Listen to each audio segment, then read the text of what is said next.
জেগে ওঠো এ দেশের জনতা, মুখ বুঝে কেউ আর থেকো না। একে হয়ে সাহসী কণ্ঠে বাজাও প্রতিবাদী দামামা। মৌমিতা হত্যার প্রতিবাদ দরকার, এতে মোরা বাধা দেব না। নিষ্পাপ শিশু আসফার কথা মনে কি তোমাদের ছিল না? মৌমিতা হত্যার প্রতিবাদ দরকার, এতে মোরা বাধা দেব না। নিষ্পাপ শিশু কি বলেছে ওরা? কি বলেছে? ওরা নিয়ে চলে গেছে তোমাদের ছিল না। কখন অপহরণ করেছে? কত রাতে? তখন সাহস কেউ আর পেত না। আগে ওরা 100 ওরা কজন ছিল? যারা 4 জন ছিল, ওরা কি বললো? কেন ওরা কি মেয়েটাকে নিল, তুলে নিল? তুমি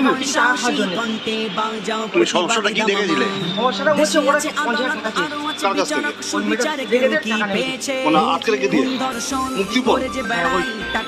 আচ্ছা, আর এটা কি ওরা আগেতে পরিকল্পনা করেছিল?